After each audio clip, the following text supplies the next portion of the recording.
تو اگر یہ گیٹ جو ہے وہ 24 آور کھلے اور بزنس جو ہے وہ بزنس کمیونٹی کو فیسیلیٹیٹ کیا جائے، اور خصوصاً ٹرانسپورٹ کو جو انہوں نے جو ہے وہ ایک درینہ مطالبہ تھا ہمارا کہ $80 جو ہے وہ زائدان تک، کیونکہ 80 کلومیٹر ہے، پر کلومیٹر جو ہے وہ $1 چارج کرتے ہیں ایرانین سائڈ، تو وہ آنے جانے میں وہ $160 لگتے ہیں، اور اس $160 کے علاوہ جو ہے وہ اس میں مشکلات یہ ہیں کہ بعض اوقات جو ہے وہ ان کا ایک چیک پوسٹ ہے، چیک پوائنٹ ہے پیانہ کے نام سے، وہاں پہ جب ہماری پاکستانی گاڑی آتی ہے تو وہ پھر وہ کہتے ہیں کہ جی آپ نے انٹرنیشنل ریٹ سے آپ نے فیول کیوں نہیں بھرا ہے ٹینکر میں، کیونکہ وہاں جو انٹرنیشنل ریٹ ہے وہ $1 سے ہمیں ملتا ہے، جو $285 روپے پاکستانی بنتے ہیں، اور چونکہ ان کے اپنے ملک میں جو ہے وہ ڈیزل جو ہے وہ $10 پر لیٹر ہے، تو ہمیں جو ہے وہ 280 گنا زیادہ ملتا ہے انٹرنیشنل رولز کے مطابق، TIR کے جو رولز ہیں۔ ہم ان سے کہتے ہیں کہ جی ہم اور آپ بھائی ہیں، آپ ہمیں جو ہے ٹرانسپورٹ اسی حساب سے ہمیں بھی تیل دیں جس حساب سے آپ اپنے ٹرانسپورٹر کو دے رہے ہیں، کیونکہ پاکستان میں ہم نے ان کے اوپر کوئی قطغن نہیں لگائی ہے،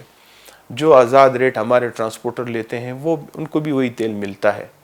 تو اس وجہ سے وہ پھر ہمیں جرمانہ بھی کرتے ہیں ہماری گاڑیوں کو، اور 10 دن 15 دن اس کو پارک بھی کرتے ہیں، بطور جرمانہ کڑی کر دیتے ہیں۔ تو یہ ایک بڑا مطالبہ تھا، یہ حل ہو جائے تو بہت بڑی بات ہے۔ اور دوسری بات جو ہے وہ اس وقت ہمارے 24 آور گیٹ کی جو بات ہے، آپ یقین کریں میں آپ کی توسط سے اپنے عوام کو، اپنے حکام بالا کو ایک ایسی عجیب بات بتاتا ہوں کہ شاید آج تک کسی کو پتہ نہ ہو۔ ہمارے اس وقت جو امپورٹ ہو رہی ہے اور ایکسپورٹ ہو رہی ہے، دونوں کے درمیان میں اس وقت جو مشکلات ہیں، بڑی مشکل تو یہ ہے کہ ہمارے یہاں سے ایکسپورٹ چاول جاتی ہے، اول تو سال کے 4 مہینے یہ اپنا ہمارا چاول نہیں لیتے ہیں کہ جن کا اپنا کاشتکار کے چاول آتا ہے مارکیٹ میں، 4 مہینے ہمارے کام پہ جو ہے وہ پابندی لگا دیتے ہیں، رہ جاتے ہیں 8 مہینے۔ اب 8 مہینے میں جب ہمارے چاول وہاں جاتے ہیں تو پھر ہمیں کمپیٹ کرنا پڑتا ہے انڈیا سے۔ انڈیا کے جو چاول ہیں وہ ہمارے سے بہت اچھے ہیں، لیکن ایک خوش بختانہ ہمارے عوام، ہمارے لوگوں کی محنت، ہمارے کاشتکار کی جو محنت ہے، اس محنت میں اللہ نے ایک ایسی وہ ڈالی ہے کہ جی ہمارے چاول کی ایک الگ سی خوشبو ہے، اور ایرانین اس خوشبو کے دیوانے ہیں، جس وجہ سے وہ ہمارے چاول کو جو ہے وہ زیادہ لیتے ہیں۔ ادھر کے چاول کا ادھر ڈیمانڈ ہے، پاکستانی چاول کا زیادہ ڈیمانڈ ہوتا ہے، لیکن مشکلات یہ ہیں کہ وہ پھر اس کو کرتے ہیں، ایک اپنا ان کا ایک سسٹم ہے، جیسا ہم اور آپ اس کو کہہ سکتے ہیں، یہ لوگ مجوز بولتے ہیں، ہم اور آپ ایک پیکیج یا ایک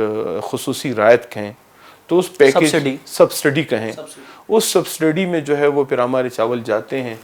لیکن اس پہ بھی اب اس وقت انہوں نے مشکلات کڑی کر دی ہیں۔ انہوں نے اپنے عوام کے لیے ایک اچھا کام کرتے ہیں،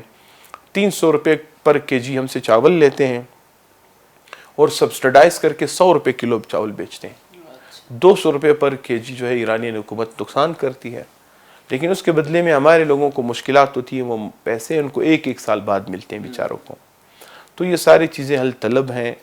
یہ حل ہوں گے تو ہمارا ایکسپورٹ بہت زیادہ بڑھے گا، ہمارا ایکسپورٹ جو ہے وہ بلینز میں ہوگا۔ اور دوسری بات یہ ہے کہ گیٹ پہ اس وقت جو مشکل صورتحال ہے وہ یہ ہے، سیزن ہے ابھی گیس کا، LPG کی ہمیں ضرورت ہے، اور اس وجہ سے ہماری ڈیلی 150 سے 200 گاڑیاں صرف LPG آ رہی ہے، ساتھ میں ابھی پچھلے جو سیلاب کی وجہ سے ٹماٹر کی بھی بڑی قلت تھی، تو ٹماٹر جو ہے اس کی بھی 30 سے 40 گاڑیاں ڈیلی آ رہی ہیں، تو دونوں فریشیبل آئٹم اور انفلوژن آئٹم ہے، تو پہلے ان کو کراس کیا جاتا ہے بارڈر سے۔ اب جب آپ کا کام 24 آور گیٹ نہیں ہوگا تو آپ کی ڈیلی 200 سے زیادہ گاڑیاں نہیں آ سکتی، اور ہماری فلو اس وقت جو ہے وہ بارڈرز پر ڈیلی 600 سے 700 گاڑیاں ہیں ریگولر۔ اب وہ 700 میں 200 آتی ہیں تو 500 پیچھے رہ جاتی ہیں، اب اسی 500 کا رش اب ملٹیپلائی کرتے ہیں تو وہ تھاؤزنز میں بدل جاتی ہے، جس سے ایک گاڑی جو ہے وہ 15 سے 20 دن جو ہے وہ ڈیمیجز میں چلی جاتی ہے۔ انٹرنیشنل TIR رول کے مطابق ایک گاڑی کے جو ڈیٹینشن ٹائم ہے یا ڈیمریجز ہیں وہ $100 ہیں.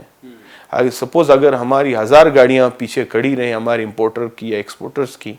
تو سمجھیں آپ کو $1,00,000 جو ہے ہمیں صرف اس کا نقصان ہو رہا ہے کہ جی آپ کا مال جو ہے وہ وہاں پہ کھڑا ہے اور آپ نے پارکنگ فیس بھی دینی ہے.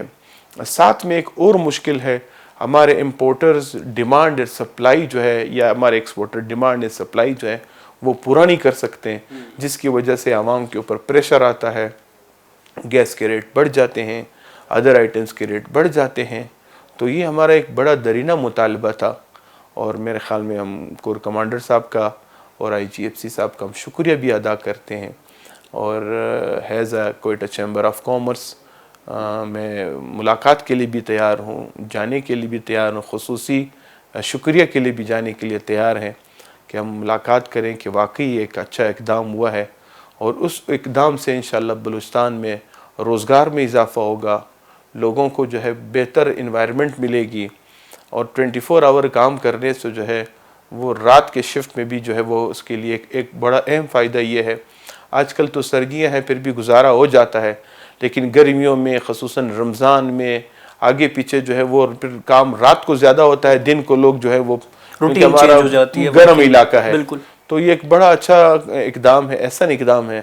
ہم اس کی جتنی جی تعریف کریں میرے خیال میں کم ہے, اور ہمیں خوشی ہے, اور اللہ کرے جلد سے جلد یہ کام امپلیمنٹ ہو. جتنی جلد امپلیمنٹ ہوگا ہم ترقی بھی کریں گے. ہمارے اور ایران کے درمیان میں جو پریزیڈنٹ صاحب آئے تھے ایران کے, اور ہمارے وزیر اعظم صاحب نے جو ایک دوبارہ تجدید کیا ہے کہ جی ہم اپنا بزنس کو $10 بلین سے کراس کریں گے, تو میرے خیال میں کوئی بعید نہیں ہے کہ وہ $10 بلین 1-2 سال میں انشاءاللہ ہمیں امپورٹ ایکسپورٹ کے لیے جو ہے پہنچ سکیں گے. سر اقدامات اگر ہم دیکھتے ہیں پاکستان اور ایران کے جو ریلیشنز ہیں اس کا فرسٹ اور پرائمری امپیکٹ جو ہے وہ بلوچستان کے اوپر پڑتا ہے, آئدر پازیٹیو آئدر نیگیٹو. ابھی جو ایران کے ساتھ پاکستان کی پروگزیمیٹی ہے, جو کہ ایک برادرانہ تعلقات بحال ہونے کے بعد جو ٹریڈ ہے, اور ٹریڈ کے بعد جو ہے ٹریڈ بڑھنے کے بعد جو ہے کوئٹہ کے چیمبر آف کامرس اور لوکل ٹریڈرز کو سر کتنا فائدہ ہو رہا ہے, اور جو کراسنگز جو 2 ایکسٹرا بھی انہوں نے کھولی ہیں, ایک راجے اور جودے, سر ان کو آپ کیسے دیکھتے ہیں؟ سر ان کو بھی ہم بڑی اچھی اس سے دیکھ رہے ہیں. ہمارا تو ایک یہ بھی مطالبہ نہیں ہے, استدعا ہے, کیونکہ تاجر کو اب مطالبے نہیں کرنے چاہیے, استدعا کرنی چاہیے اپنے حکام وقت سے, اپنے اداروں سے, اپنے پرائم منسٹر صاحب سے, اپنے چیف آف آرمی اسٹاف سے, اور ہمارے اپنے جتنے بھی ادارے ہیں. کیونکہ دیکھیں بارڈرز پہ جو نئے بارڈرز کھلتے ہیں, خاص کر دنیا میں جو بارٹر ٹریڈ ہوتا ہے میکسیکو اور امریکہ کے درمیان ہو رہا ہے, ایران اور ترکی کے درمیان ہو رہا ہے, افغانستان اور ایران کے درمیان ہو رہا ہے, افغانستان اور ترکمنستان کے درمیان ہو رہا ہے, افغانستان اور ازبکستان کے درمیان ہو رہا ہے, جتنے بھی ہمسائے ممالک ہیں وہ پارٹر ٹریڈ کرتے ہیں. لیکن ہمارا پارٹر ٹریڈ ابھی تک جو ہے حل طلب معاملات ہیں. اس میں ایک SRO نمبر 642 جو اس میں کمپلیکیشنز تھی, پھر بھی ہمارے سینیٹر انوشا رحمان صاحبہ نے بڑی اس پہ محنت کی ہے, اور ہمارے سینیٹر سلیم مانڈوی والے جو چیئرمین فنانس کمیٹی ہیں وہ کوئٹہ چیمبر دونوں صاحبان آئے ہوئے تھے, تو ہم نے ان پہ بڑی بات کی ہے. الحمدللہ بڑی ہم نے اچیومنٹ کی ہے. لیکن ساتھ ساتھ ایک جو مشکل بات ہے وہ یہ ہے کہ جب تک ہم بینکنگ سسٹم نہ رکھیں تو میرے خیال میں ہم آگے نہیں بڑھ سکتے ہیں. جس ٹائم تک ہمارے پاس بینکنگ سسٹم نہ ہو تو ہمیں الٹرنیٹ پاک روپیز میں اور ایرانین تمن میں بزنس کرنا چاہیے, اور پارٹر ٹریڈ کرنی چاہیے. اور ساتھ ساتھ میں ایک اور مشکل ہے کہ ہمیں ویلیویشن میں جو ہے بڑی ہڈلز ہیں, خصوصاً کمپٹیشن کا دور ہے, IT کا زمانہ ہے. تو بہتر یہی ہے کہ اگر لوگوں کو روزگار دینا ہے, لوگوں کو خوش کرنا ہے, لوگوں کو آباد کرنا ہے, لوگوں کو روزگار دینا ہے, تو آپ کو ویلیویشن پہ توجہ دینی ہے. ویلیویشن ہے کیا چیز؟ ویلیویشن یہ ہے کہ آپ ایک چیز, یعنی یہ ہمارا جھنڈا یا ایک موبائل یا ایک گھڑی آپ جو ہے آپ لیتے ہیں وہ آپ زاہدان سے, ایران سے, اور وہی گھڑی, وہی چیز یا وہی فلیگ یا وہی آئٹم آپ لیتے ہیں امریکہ سے. دونوں ایک ہی آئٹم ہے, لیکن فرق کیا ہے؟ فرق یہ ہے کہ امریکہ کا سٹینڈرڈ جو ہے وہ ایران سے بہت اوپر ہے، ان کی جو ہے مال سپیریئر کوالٹی ہے یا انفیریئر کوالٹی ہے، ایک فرق یہ ہے۔ دوسرا فرق یہ ہے کہ فریٹ جو ہے وہ انوائس میں ایڈ ہوتا ہے، یعنی اگر ہم امریکہ سے ایک چیز $100 کی لیتے ہیں، اگر وہی چیز ہم ایران سے بھی $100 کی لیں گے تو اس میں فریٹ آئے گا $10، تو وہ $110 میں جا کے اس پہ ڈیوٹی ٹیکسز بننی چاہیے، اور جو بائی سی روٹ امریکہ سے مال آئے گا اس پہ $50 ہوگا، تو وہ $150 میں پڑے گا۔ لیکن ادھر بدبختانہ ہمارے اوپر وہی $150 کی جو ہے وہ ویلیو لگتی ہے، اور ہمیں جو ہے وہ ایک اور مشکل ہے، وہ یہ ہے کہ جب مال ایران سے امریکہ سے کراچی پورٹ آتا ہے تو وہ کراچی پورٹ سے منڈی تک جو ہے وہ اس کو پر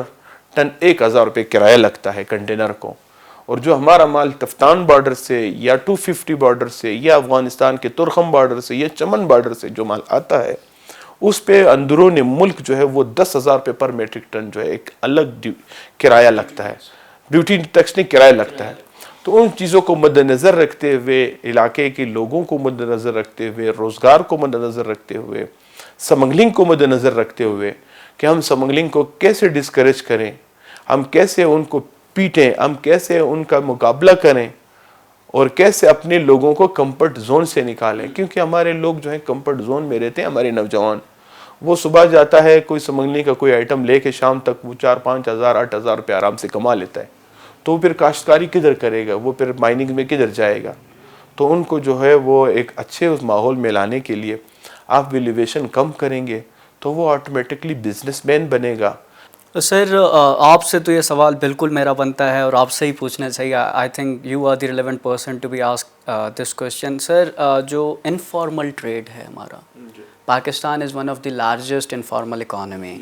تو why we are feeling to bring the informal economy into the formal economy shape? So اس کو سر ایک پیٹرن آپ کے ذہن میں یا کوئی مائنڈ میپ کہ کیسے ہم انفارمل اکانومی کو فارملائز کر کے قومی اس میں لا سکتے ہیں؟ سر دیکھیں، انفارمل اکانومی کو میں آپ کو پہلے بھی بتایا کہ آپ نے ویلیویشن کم کرنی ہے، انوائس ویلیو کم کریں، آپ کے لوگ فارمل بزنس کی طرف آئیں گے۔ سیکنڈ بات یہ ہے کہ جو ہمارے بارڈرز ایریا میں جو اس وقت تیل اور سمگلنگ کی بات ہوتی ہے، آپ یقین کریں اس سسٹم کو ہم سسٹمائز نہیں کر سکتے، کیونکہ ہمارے اوپر IMF کی پابندیاں ہیں، ہم مشکلات میں ہوں گے۔ ہم کہتے ہیں کہ اس کو بالکل بند کیا جائے، 101% بارڈر ہمارا سیکیور ہے، ہمارا فینسنگ ہوا ہے، تو لہٰذا جو بھی راہداریاں دیتی جاتی ہیں ان سب کو بند کر کے اس کے الٹرنیٹ ڈسٹرکٹ وائز بزنس دی جائے۔ سیکنڈ، ہمارے جو بڑی ملٹی نیشنل کمپنیاں ہیں، کالٹیکس ہے، PSO ہے، پاک عرب ریفائنری، جو بھی ہیں، ان کو پابند کریں کہ ڈسٹرکٹ وائز جس علاقے کو جتنے لاکھ لیٹر ڈیلی کی ضرورت ہے وہ اس کو سبسڈائز کریں۔ اگر ایران اپنے لوگوں کو $10 پر لیٹر سبسڈائز دے سکتا ہے تو ہم ایران سے بھی مضبوط ملک ہے، ایٹمی ملک ہے، ہم کیوں اپنے اس 50 لاکھ یا 30 لاکھ یا 40 لاکھ لوگ جو سراؤنڈنگز ہیں ہم ان کو سبسڈائز کیوں نہیں دے سکتے ہیں؟ ہم ان کو $100، $125، $150 لیٹر تک سبسڈائز کریں، سمگلنگ سے ان کی جان چھوٹ جائے گی، کمفرٹ زون سے نکلیں گے، اور ساتھ ساتھ میں بینکنگ سسٹم کو جو ہے وہ وہاں ریگولائز کر کے قرض جات دیے جائیں، کارخانے لگائے جائیں، بزنس کو پروموٹ کیا جائے، تو لوگ خود بخود جو ہے وہ غیر قانونی سرگرمیوں سے اس کام کی طرف آئیں گے۔ سر بات آپ نے کی نیت کی نا، تو مجھے پارلیمنٹیرینس یاد آ گئے، تو ٹریڈ کو پروموٹ کرنے میں اور چیمبرز آف کامرس کے اسسٹنس میں پارلیمنٹیرینس کی نیت کتنی نیک ہے؟ سر اس میں ایک چیز میں بتاؤں، اصل میں مشکل ہماری یہ ہے، دنیا میں سیاست اور بزنس ساتھ ساتھ چلتا ہے۔ اس دفعہ امریکہ کے انتخابات میں دنیا کے سب سے بڑے سرمایہ دار ایلن مسک کی پالیسیاں ڈونلڈ ٹرمپ نے اوبے کی، اس کے پالیسی پہ چلا اور وہ سیاست میں کامیاب ہوا۔ لیکن ہمارے جو سیاستدان ہیں ان کو بزنس کی الف بے کا پتہ نہیں، ان کی نیت جو اس وقت ہوگی جب ان کو بزنس کا پتہ ہو. کچھ ہمارے ایسے پارلیمنٹیرینز ہیں جو اپنی بزنس کو پروموٹ کے لیے بقایا بزنسوں کو ڈسکرج کر کے الزامات لگاتے ہیں, غلط باتیں کرتے ہیں, آپ کے اوپر الزام لگاتے ہیں کہ جی آپ نے جو ہے انڈر انوائسنگ کی ہے, آپ جو ہے وہ فیک آئی ڈی پہ کام کرتے ہیں, آپ ڈالر کا جو سسٹم ہے اس کو کیا کر رہے ہو, لیکن خود جو ہے وہ ڈبل کام کر کے گرین چینل میں جو ہے وہ بزنس جو ہے اس میں جو ہے مختلف آئٹم لاتے ہیں جو ان کی جوریڈکشن میں بھی نہیں آتا, لیکن وہ سیاستدان اپنے مفادات کے لیے وہاں بیٹھے ہیں. اور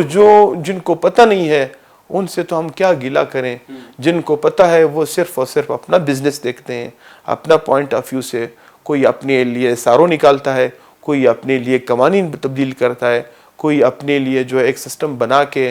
قرضجات لیتے ہیں جو بلینز آف پاک روپیز میں ہوتے ہیں. کہنے کا مقصد یہ ہے کہ ہمارے سیاستدانوں کو ان معاملات میں 80% کو پتہ نہیں ہے.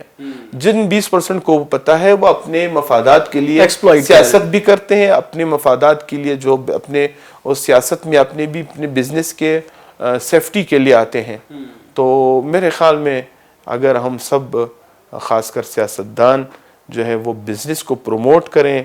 تو عوام جو ہے پاکستانی بہت بڑے صلاحیت والے لوگ ہیں. میرے خیال میں دنیا میں ہمارے جیسے بہت کم لوگ پیدا ہوئے ہیں جو اپنی مدتاب کے تحت ہر سسٹم خود چلا سکتے ہیں. سر ادھر ایک کنٹراسٹنگ ویو دکھا جاتا ہے کہ ایک سائڈ سے بلوچستان میں ملٹری لیڈرشپ جو ہے وہ کراس بارڈر ٹریڈ کے فروخت کے لیے اقدامات لے رہی ہے, اور دوسرے اینڈ سے چیمبرز آف کامرس کے پریزیڈنٹ کا یہ بیان ہے کہ ہمارے parliamentarians 80% are non serious and 20% are exploitative. So یہ ون پیج پہ کب آئیں گے سر؟ سر ون پیج پہ اس وقت آئیں گے جب ان کے درمیان رابطہ ہوگا, رابطے کا فقدان ہے. دیکھیں ابھی اس وقت افسوس کی بات یہ ہے کہ ہمارے جتنے بھی بجٹ پیش ہوتے ہیں کوئٹہ چیمبر آف کامرس اپنا پوائنٹ آف ویو دیتا ہے, اپنے تجاویز دیتے ہیں. کسی بھی بجٹ میں ہماری تجاویز کو نہیں مانا جاتا, کسی بھی بجٹ میں جو ہے ہمیں آن بورڈ نہیں لیا جاتا. تو پھر ہماری امیدیں اپنے ایک ہی ادارے سے رہ جاتی ہیں کہ ہم اسی ادارے کی طرف دیکھیں. ہم اپنے چھوٹے چھوٹے کام کے لیے اپنے بڑے ادارے کی طرف دیکھتے ہیں. اپنے جو ہے اگر پارلیمنٹیرین صحیح فنکشن ہوتے تو پارلیمنٹیرین کے نان فنکشن ہونے کی وجہ سے اور ان کے ذاتی مفادات کی وجہ سے ہم مجبوراً ہمیں دوسری طرف دیکھنا پڑتا ہے. Sir message for the youth of Balochistan, concluding remarks sir. Sir message youth کے لیے یہ ہے کہ الحمدللہ ایک تو پاکستانی اس وقت دنیا میں 60% نوجوان ہے. بالکل سر, یہ بہت بڑی بات ہے, بہت بڑی اچیومنٹ ہے. آج جاپان جیسا ملک جو ہے ان کی تعداد جو ہے وہ اولڈ ایج لوگوں کی 80 سال سے جو ہے میرے خیال میں کچھ 40 سے 35% اوپر چلے گئے. تو میں اپنے نوجوانوں کو جو ہے وہ 2 بات کہتا ہوں. ایک, ملک کے خلاف نہ جائیں. وطن ہماری مٹی ہے, ہماری ماں ہے, ہم اپنی ماں کی حفاظت کریں گے. وہ ہمارے پشتوں میں یا بلوچی میں کبھی جب کوئی لڑائی ہوتی ہے تو کوئی دوسرے کو بولتا ہے یہ تمہاری باپ کی زمین نہیں. تو میں کہتا ہوں کہ اس قوم نے یہ جواب دینا ہے ہماری ماں کی زمین تو ہے. بالکل سر, کم سے کم ہماری ماں کی زمین تو ہے. تو اپنی ماں کی زمین کی ہم خدمت کریں اور ساتھ ساتھ میں جو ہے کمفرٹ زون سے نکلیں, اپنی مدد آپ کے تحت بزنس کریں. ضروری نہیں ہے کہ ہم ہر چیز جو ہے حکومت وقت پہ ریلائی کریں. ہم 500 روپے سے بھی بزنس کر سکتے ہیں, ہم 5 لاکھ سے بھی بزنس کر سکتے ہیں, ہم 50 لاکھ سے بھی بزنس کر سکتے ہیں. اگر بزنس کے بعد ہمیں اپرچونٹی نہیں ملتی تو میرے خیال میں پھر ہم حکومت کی طرف بھی دیکھیں, ہم اپنے حکام بالا کی طرف بھی دیکھیں. تو میرے خیال میں اگر ہمارے وطن کے جوان ہمت کریں تو کوئی بعید نہیں کہ بلوچستان بہت جلد اپنے پاؤں پہ کھڑا. بہت خوبصورت میسج دیا سر آپ نے. اور جی ناظرین, تو ہمارے ساتھ موجود تھے president chambers of commerce Quetta, اور انہوں نے بڑی اچھی باتیں کی اور باقاعدہ ڈیٹیل سے یہ ٹریڈ کا نظام پورا سمجھایا اور ریکمنڈیشنز دیں کہ پالیسی میکرز کو فردر کیا ریکمنڈیشنز جو ہیں وہ ان کے اوپر اگر وہ امپلیمنٹ کریں تو ٹریڈ سموتھ ہوگا. سر بہت شکریہ آپ کے ٹائم کا. اور ناظرین, ملتے ہیں آپ کے ساتھ اگلے ایپیسوڈ میں, تب تک کے لیے فی امان اللہ.